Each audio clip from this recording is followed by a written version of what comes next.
Masih tertinggal kasih sayangmu di hidupku ini. Lalu terbayang saat bersamamu sampai kini. Aku terjatuh dalam asmara dan ku terlena. Aku tak kuasa lalu berkata apa adanya. Aku kedana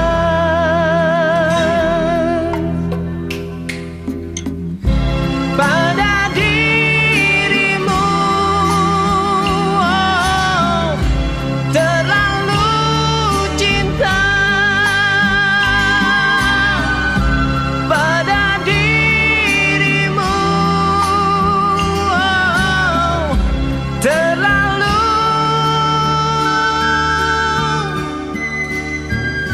cinta.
Jangan takut, Bukan.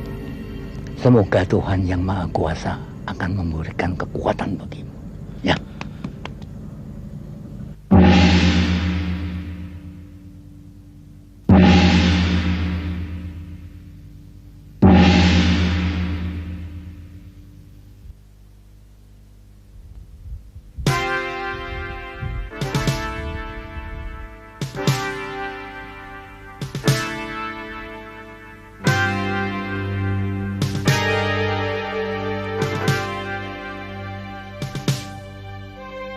Atas mufakat bersama bahwa sengketa tanah antara Sugandi bin Sukiat dengan Raden Mas Dartomulyo akan diselesaikan melalui adu tanding di atas panggung ini.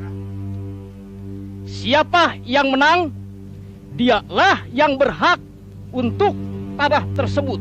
Dasar ular budak. Hari ini dengan disaksikan oleh pejabat resmi dari pihak pemerintah Hindia Belanda, Yang Mulia Tuan Kontrolir Durman, pertandingan silat antara Sugandi, ahli waris dari Raden Mandra melawan Raden Mas Dartomulyo yang diwakili oleh Jibar dengan ini dimulai.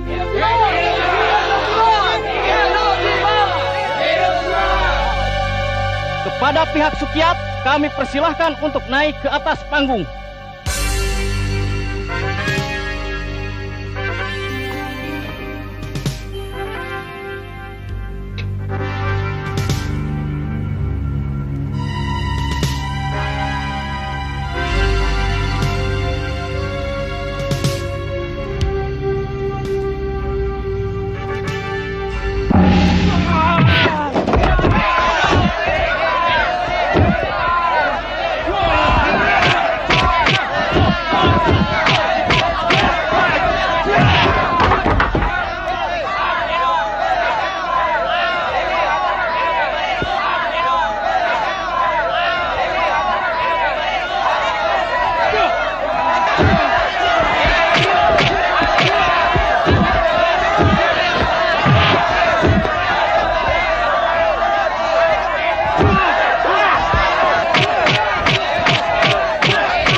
tidak apa-apa kan, Kak?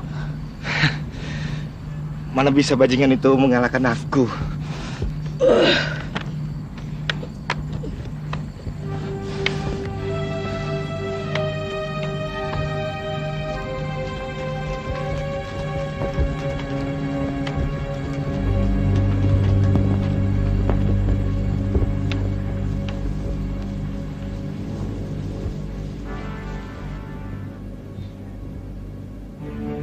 Hei, monyet-monyet, kenapa pada diam? Hah?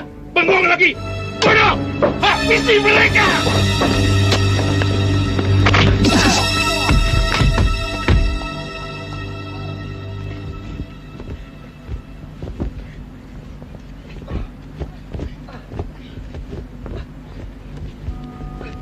Lihat, bakul nasi semua. Upah mau yang gede. Melawan perempuan yang buta saja tidak becus. Jangan khawatir, Mas Darto. Tanah itu pasti jatuh ke tangan Tuan. Cuma soal waktu saja, toh. Iya, kapan? Waktu.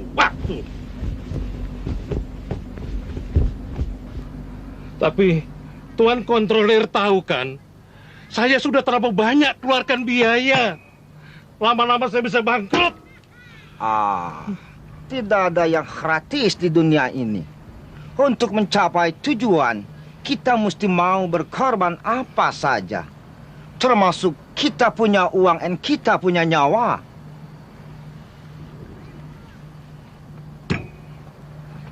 Ya, kalau begitu saya menyerah.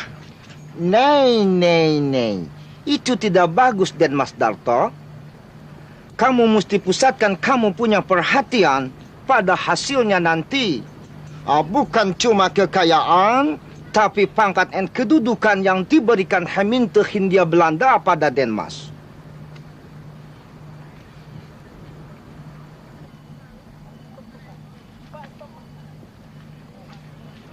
Ya, perlu juga saya ingatkan, keadaan sudah tidak lagi mengizinkan Den Mas untuk melangkah mundur. Sanksinya terlalu berat jika akte perjanjian itu dilanggar. Selamat siang.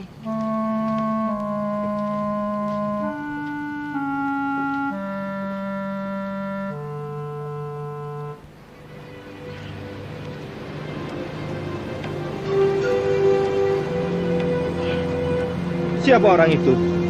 Dia terus mengikuti kita. Dia telah membantu kita secara diam-diam. Hah? Siapa dia?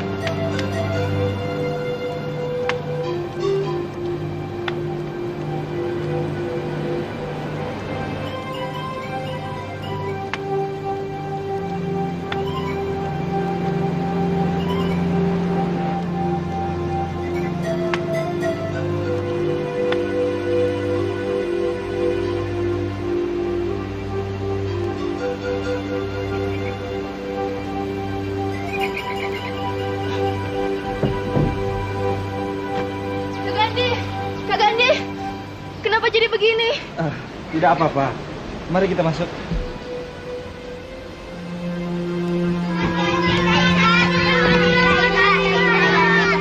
Ya, mari kita masuk.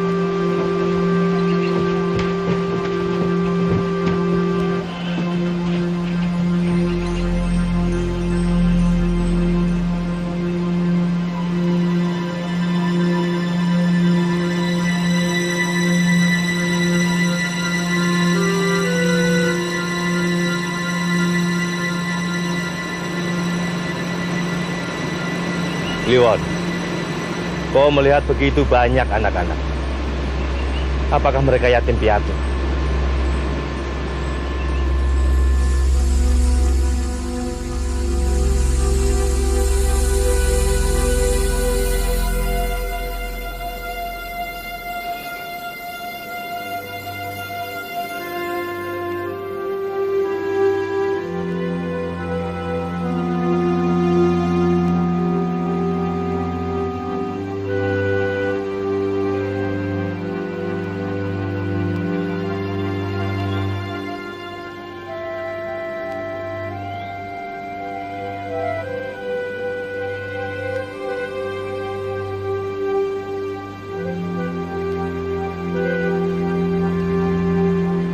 Kakak perlu seorang tabib.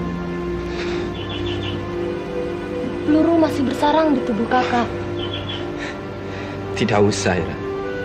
Nanti pun akan baik.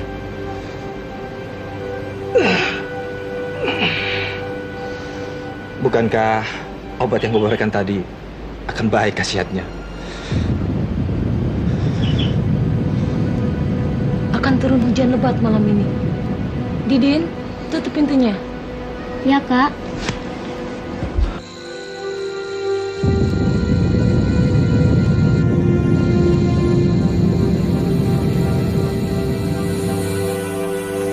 Kak, orang itu masih berdiri di luar sana.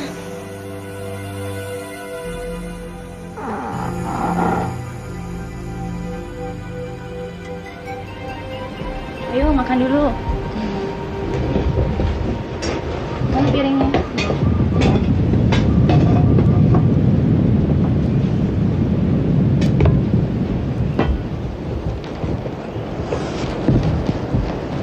Mau Kak Ira, saya bantu.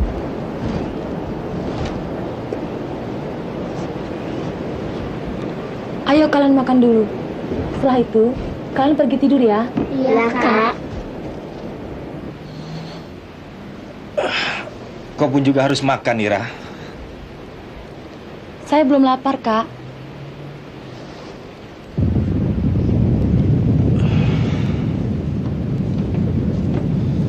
Sejak kemarin, kau belum menyentuh makanan sedikit pun, Ira.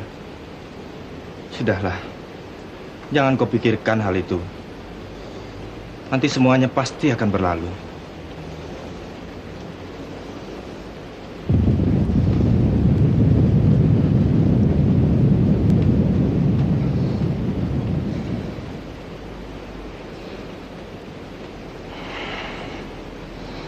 Didin, Ya, Kak. sesudah kau makan, panggil orang itu masuk. Dia akan kehujanan di luar sana. Dan siapkan juga makanan untuknya. Baik, Kak Ira.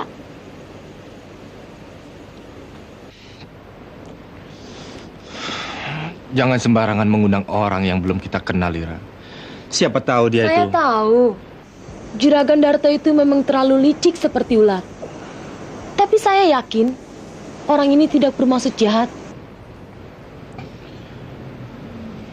Jangan terlalu mudah percaya dengan apapun, Ira.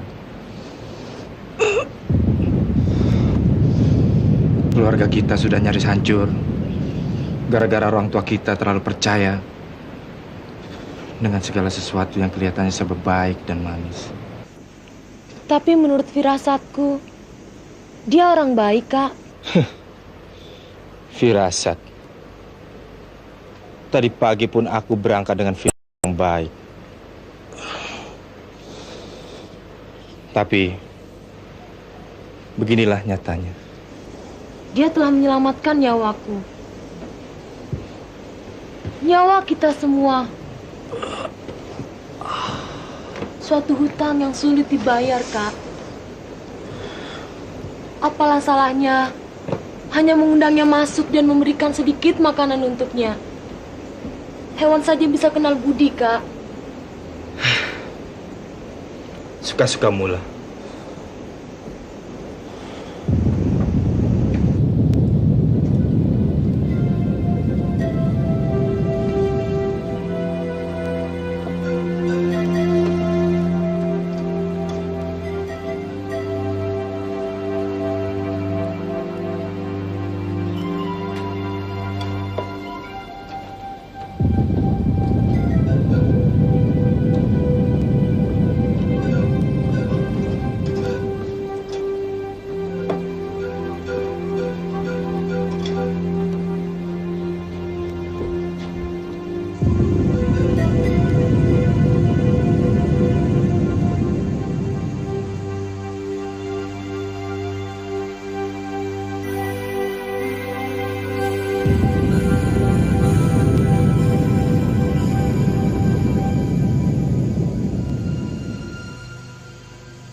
Namanya Kliwon. Dia juga suka berkenalan dengan adik. Nama adik siapa? Didin. Paman tadi ke alun-alun juga kan? Iya, bersama Kliwon. Suatu pertandingan yang seru bukan?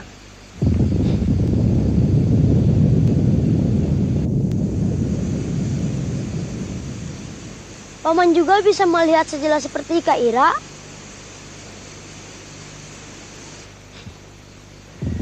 Tapi aku tidak setangkas kakakmu itu. Tongkatku ini juga tidak ada pedangnya. Kenapa? Kakak Iramu itu mengundangku masuk. Kebetulan. Perut paman memang sedang lapar. Kliwon, kita tidak baik menolak niat baik seseorang.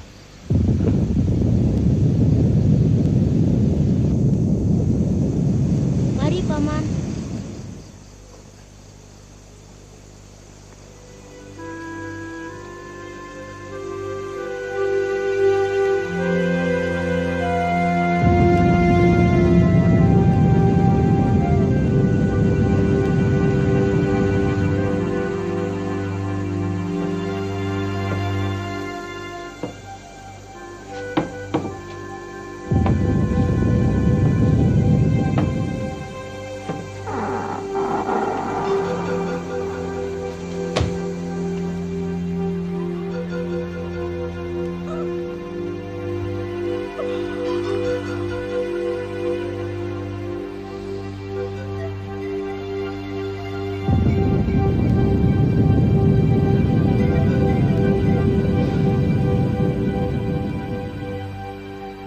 Mudah-mudahan aku tidak mengganggu. Terima kasih atas kebaikan kalian untuk mengundangku masuk. Nama saya Barda. Kami telah menyiapkan makanan untuk Tuan. Silahkan. Meski sangat sederhana. Terima kasih. Sebenarnya tak perlu repot-repot. Aku dan Kliwon sudah lebih daripada bersyukur. Meski hanya disajikan dengan segelas air putih.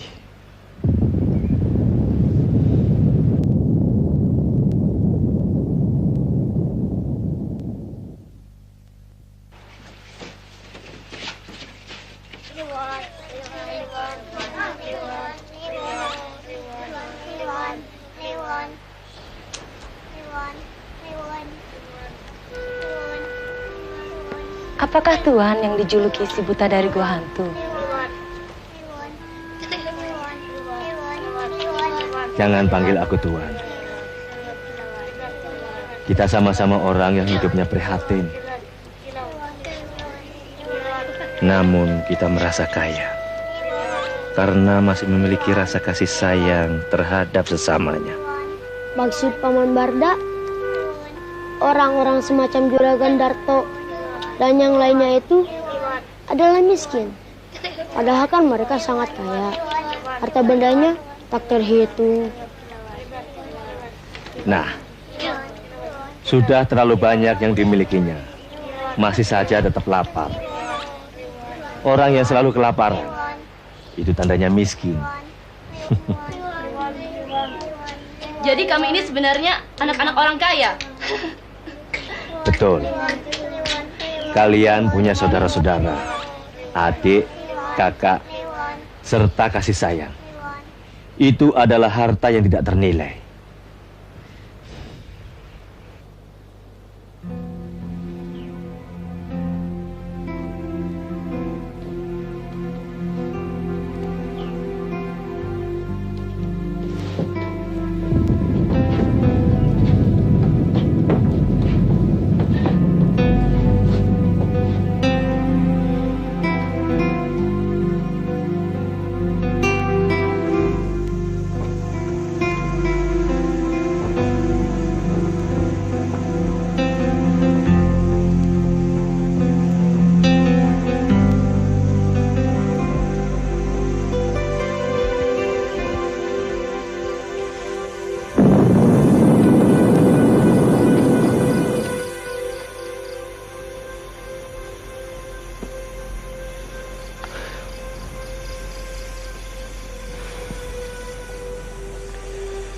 Sebentar lagi akan turun hujan badai.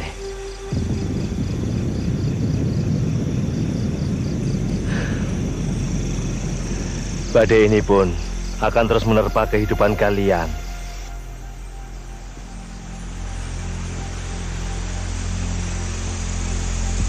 Kami sudah terbiasa. Bahkan kami sampai lupa kapan kedamaian itu akan datang. Sulit. Selama setan-setan itu masih ada. Bahkan mereka tetap akan terus menyerang sebelum niat jahatnya itu tercapai. Persis seperti julukanmu, si buta dari gua hantu. Kau seperti hantu yang selalu dapat menangkap setiap pembicaraan orang. Rasanya kita punya kepekaan yang sama. Sejak kapan kau dalam keadaan begini? Apakah sejak lahir? Ya,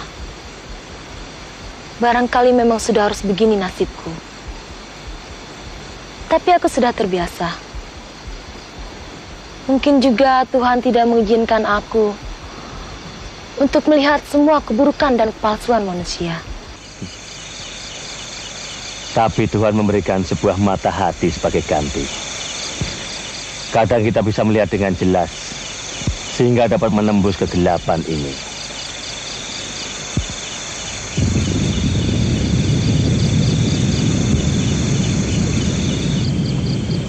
Kalau boleh ku tahu, siapa gurumu?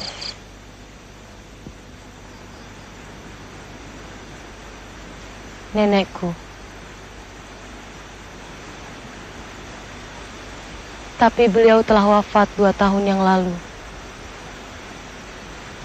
Sebuah kenangan manis yang tak akan mungkin bisa kembali lagi. Apakah beliau pun buta? Tidak. Tapi dengan kesabaran dan tekun, dia melatih dan mendidikku. Karena dia tahu kekurangan cucu satu-satunya ini. Lalu, yang lainnya itu siapa? Saudara-saudara angkatku, anak yatim piatu. Orang tua mereka telah menjadi korban kekejian penjajah. Kedua orang tuaku dan nenek menampung mereka dan mengangkat sebagai anak asuh. Tapi 2 tahun yang lalu, mereka tewas akibat tipu daya makhluk-makhluk serakah itu. Company berusaha menguasai tanah milik keluargamu ini. Untuk apa? Katanya, untuk dijadikan perkebunan. Atau onderneming milik pemerintah Hindia Belanda. Tapi maksud mereka yang sebenarnya, mereka ingin mendirikan sebuah tangsi militer. Dan juga sebuah penjara di atas tanah yang seluas ini. Tentu saja orang tuaku tidak mau menjualnya. Aku mengerti sekarang. Untuk menjaga mukanya di hadapan rakyat, Company memperalat Juragan Darto untuk membeli tanah pusaka ini dengan ikatan janji yang sangat muluk. Raden Mas itu pasti akan jadi sepah yang dicampakkan. Dengan berbagai tipu daya, dia terus merongrong kami. Dari cara yang paling halus sampai yang paling keji.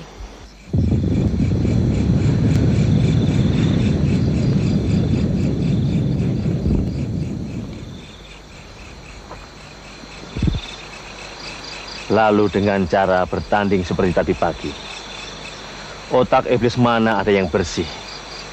Untuk selanjutnya, kalian mesti lebih waspada lagi.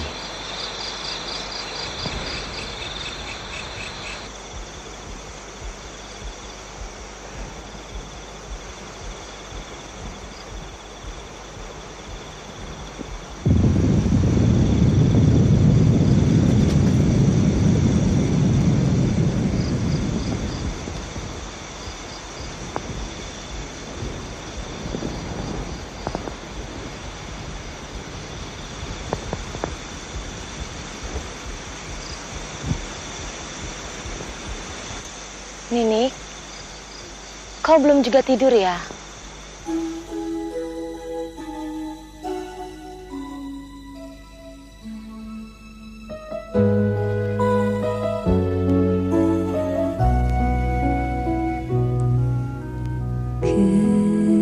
Kelinci putih, oh kelinci putih, lembut dan suci, bagaikan melayang tangan ibuku.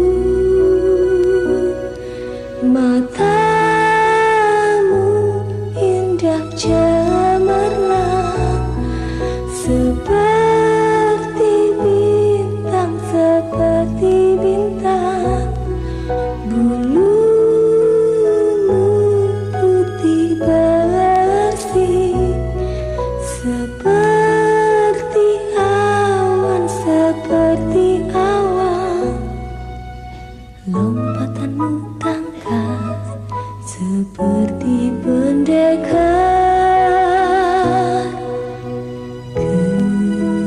Kelinci putih, oh kelinci putih, keindahanmu hanya bayangan.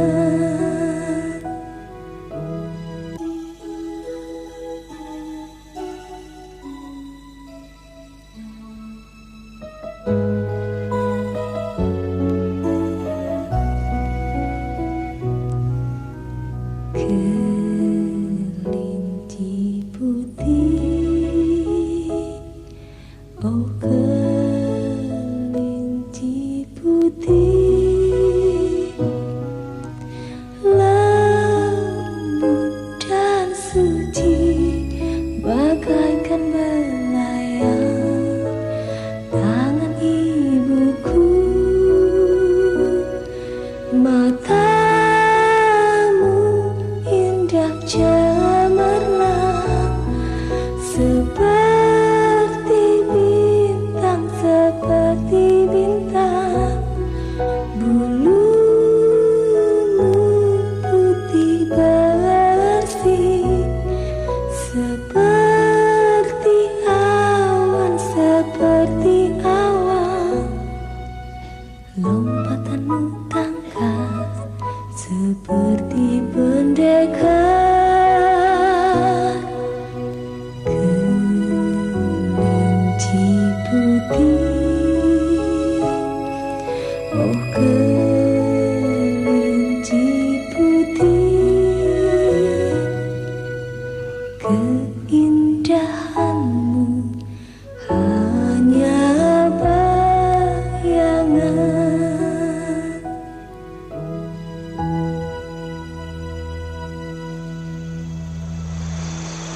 Kalau saja aku dapat melihatmu. Kau dapat melihat lebih jelas dari siapapun.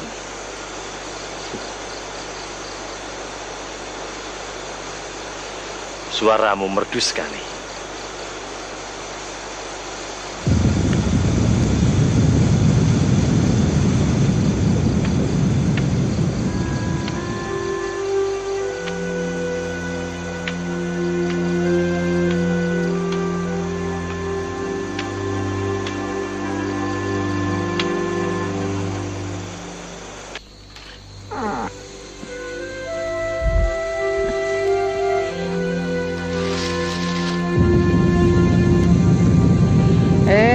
Mau kemana malam-malam begini, Neng Ira? Si nakal ini terlepas lagi, Ki. Dia seharusnya sudah berada di kandangnya. Astaga, dia ini memang badung. Kalau belum dibeli Neng Ira, nggak mau masuk kandang. Pokoknya pada kolokan seperti bocah-bocah itu. Oh, ada tamu. Anak ini siapa? Saya Barda. Mudah-mudahan tidak mengganggu dan merepotkan semuanya. Nah ya enggak. merepotkan apaan sih? Memangnya minta nenen. Nisatar memang keterlaluan. Mi, Kak Barda untuk sementara, biarlah menginap di sini. Sementara atau selamanya juga nggak apa-apa. Malah senang ya, Ki? Iya, asal betah saja tinggal di gubuk reot begini.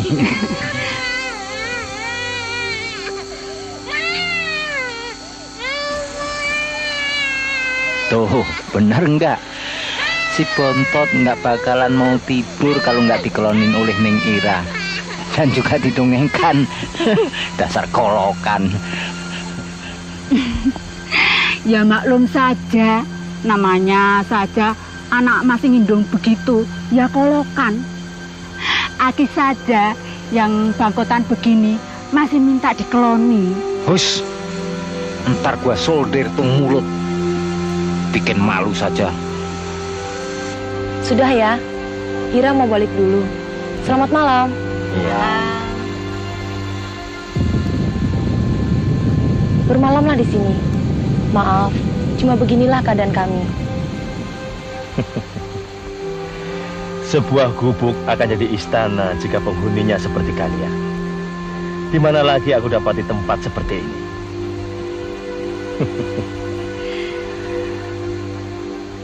Mari, silakan masuk.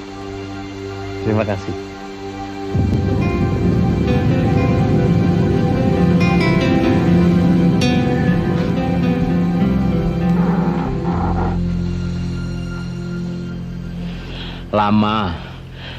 Lama sekali sejak tanah ini dari hutan belantara dibabat seperti sekarang ini. Aki sudah ikut kakek dan nenek Neng Ira. Momong kedua orang tuanya juga sampai sekarang ini. Sejak kapan sengketa tanah itu terjadi, Ki?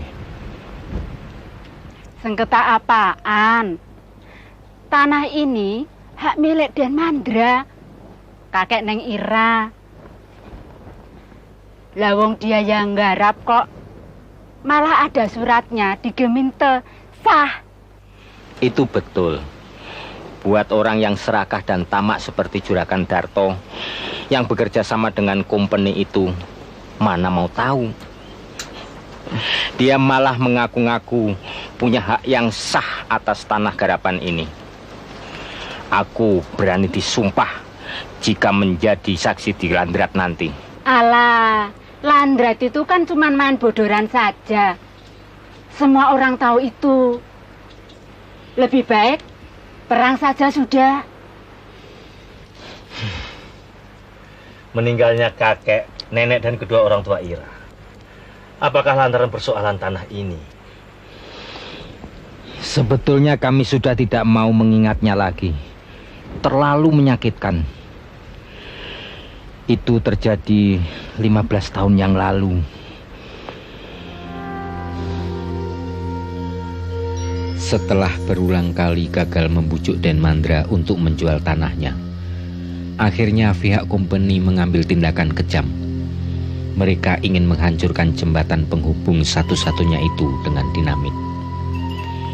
Seorang opsir beserta para opas yang bertugas meledakkan jembatan itu telah siap di atas bukit.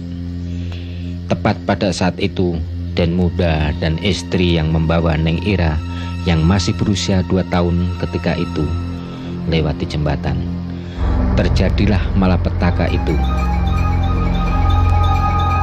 Den Muda dan istri tewas seketika. Neng Ira terluka parah pada kedua matanya. Kusir yang terluka parah masih sempat membawa Neng Ira pulang. Opsir dan para opas keparat itu senyum-senyum puas menyaksikan dari atas bukit. Sejak saat itu, Den Besar dan Nyai yang pendekar itu mendidik Neng Ira dengan ilmu khusus orang buta.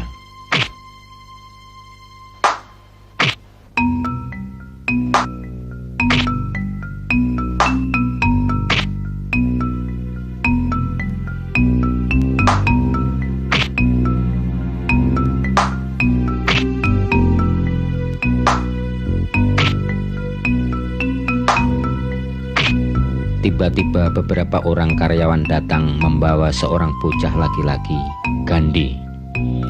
Bapaknya dibawa oleh sepasukan opas dan tak pernah kembali lagi karena tidak rela sebidang tanahnya yang tidak jauh dari sini dikuasai oleh company. Sejak itu, Gandhi yang yatim piatu dipungut anak oleh Den Besar dan Nyai. Tanpa terasa, waktu berlalu begitu cepat. Ning Ira sudah menjadi seorang gadis cantik, meski kedua matanya buta melek. Begitupun Gandhi sudah tumbuh menjadi seorang pemuda yang gagah.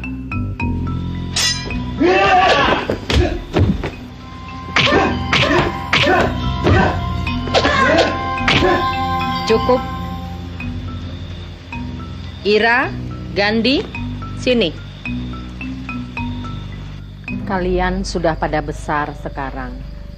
Bukan berarti hidup kalian tidak akan menemui rintangan. Bahkan akan semakin sulit. Para kurcaci itu tidak akan berhenti sebelum seluruh tanah pusaka ini jatuh ke tangan mereka. Sebagai ahli waris, kalian harus mempertahankannya, walau apapun yang terjadi. Ya, Nek. Ira, kau jangan merasa kurang, meskipun matamu buta. Tuhan itu Maha Pengasih. Dia akan selalu melengkapi kekurangan yang ada pada setiap umatnya.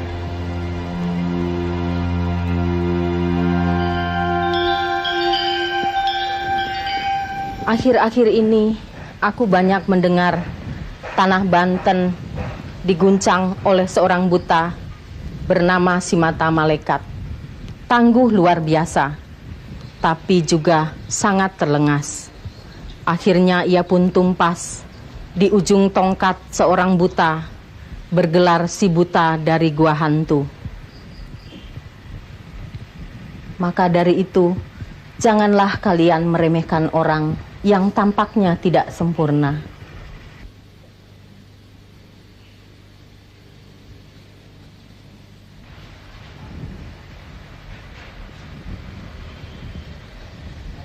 Gandhi, iya, Nek. Jagalah adikmu Ira. Walaupun bagaimana, ia tetap seorang perempuan. Gandhi, kau mendengar kata-kata nenek? Iya, Gandhi mendengar, Nek. Gandhi akan menjaga dia sampai dia menjadi nenek-nenek.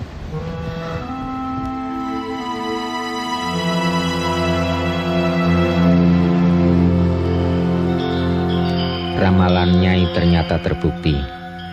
Malam itu juga, Juragan Denmas Dartomulyo, seorang tuan tanah dan pengusaha yang kaya raya, datang berkunjung dengan diiringi oleh belasan pengawalnya.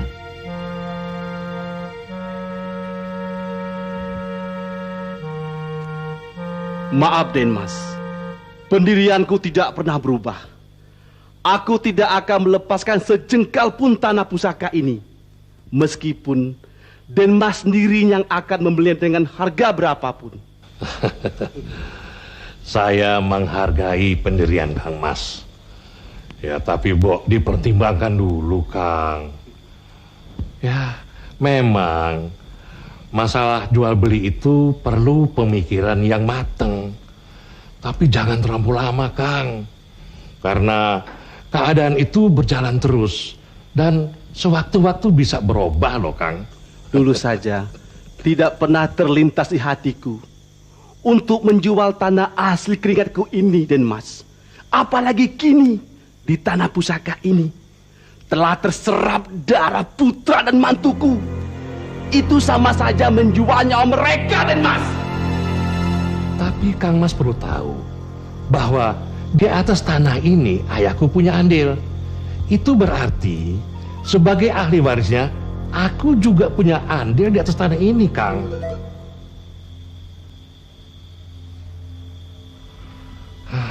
Nah, ini buktinya secara hukum. Tolong Akang pelajari dan periksa dengan teliti. Monggo. Akte ini sudah tidak berlaku, Den Mas. Tanah milik orang tua Den Mas Darto sudah kubeli dengan tunai beberapa belas tahun yang lalu. Akte itu masih kusimpan dengan rapi. Ya, kalau begitu kita tidak perlu lagi bicara panjang lebar. Saya harap Kang Mas tidak akan menyesal nanti. Habisin!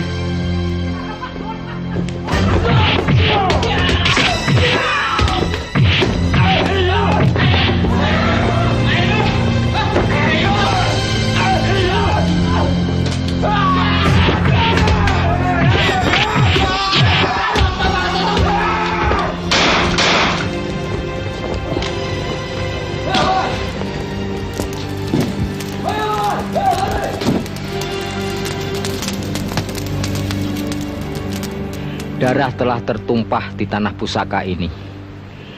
Maka selama 2 tahun terakhir ini, rongrongan demi rongrongan silih berganti. Agaknya setan-setan laknat tidak pernah mau berhenti.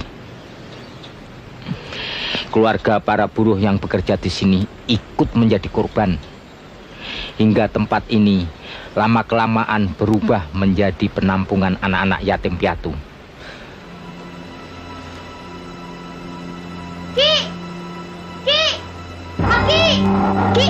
Ki, Paman Barda, cepat. Ada apa, Nak? Kak Gandhi semakin parah. Tubuhnya panas, kejang, lalu pingsan. Ayo, Ki. Ayo.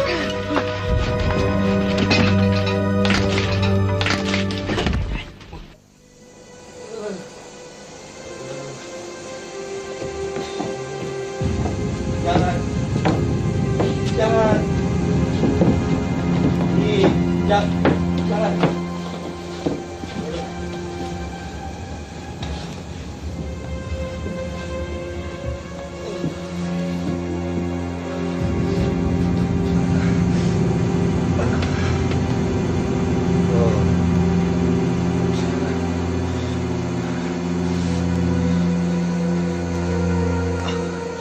Dia demam akibat peluru yang masih terpendam di dalam dagingnya ini.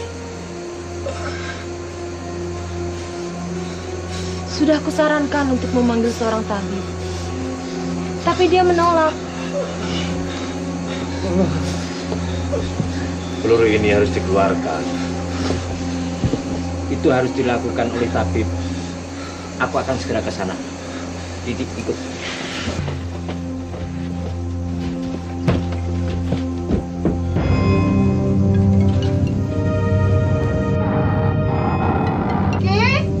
Hati-hati, jalanan licin.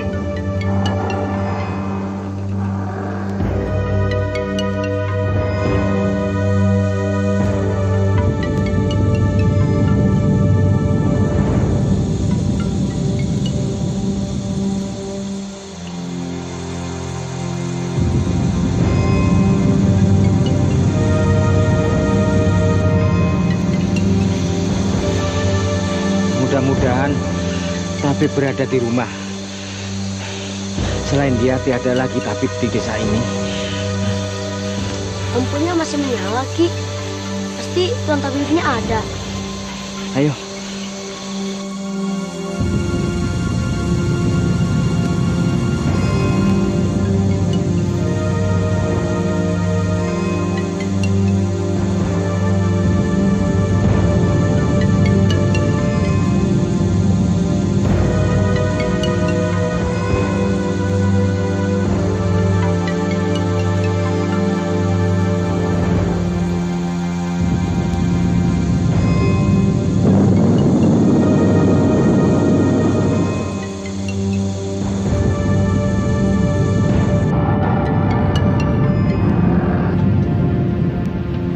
Assalamualaikum. Tuan tabib. Tuan tabib.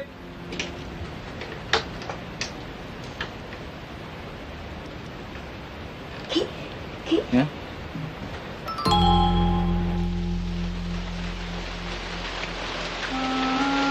Selamat malam, malam, Tuan Tabib.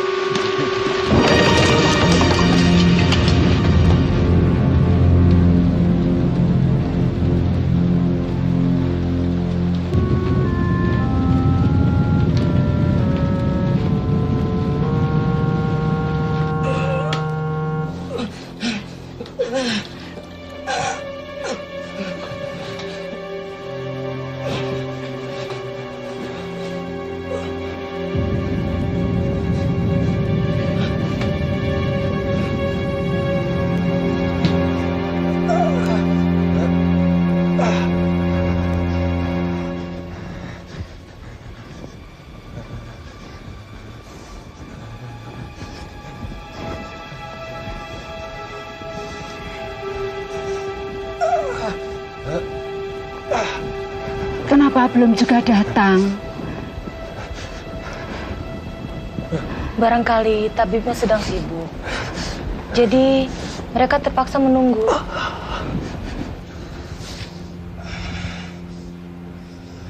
Apakah tempatnya jauh dari sini? Tidak terlalu jauh, tapi jalannya licin dan berbahaya. Apalagi waktu hujan begini.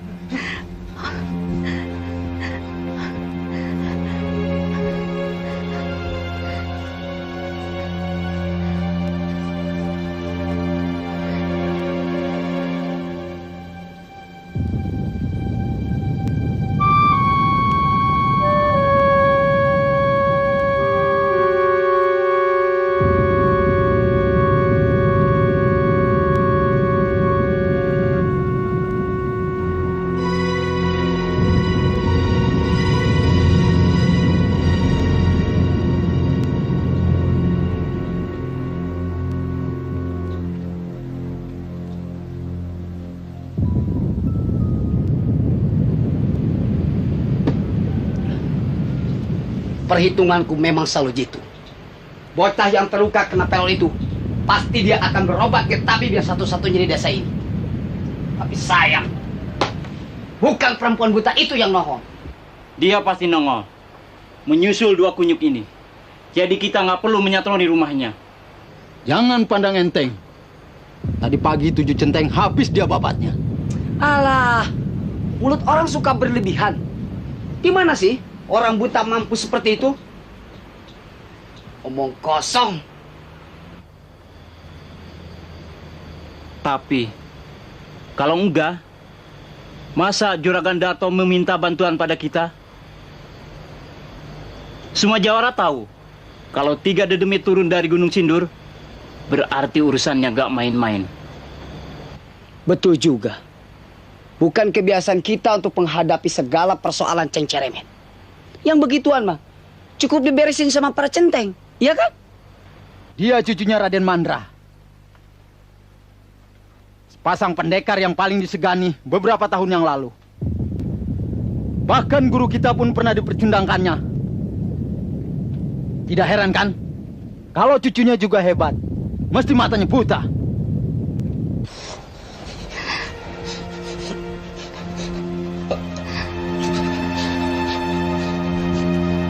Demamnya semakin tinggi. Kenapa tabib itu belum juga datang?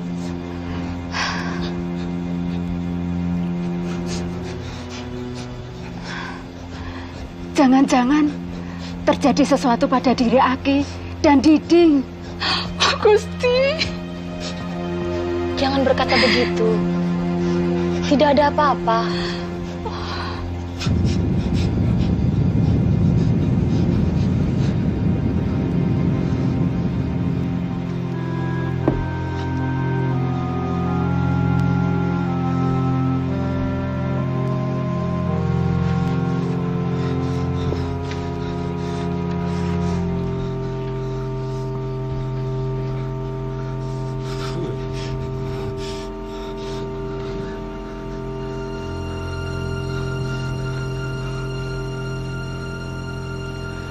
Badannya seperti terbakar. Peluru itu harus segera dikeluarkan. Rasanya tak ada waktu lagi untuk menunggu tabib. Tolong bantu aku.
masih tertinggal kasih sayangmu di hidupku ini.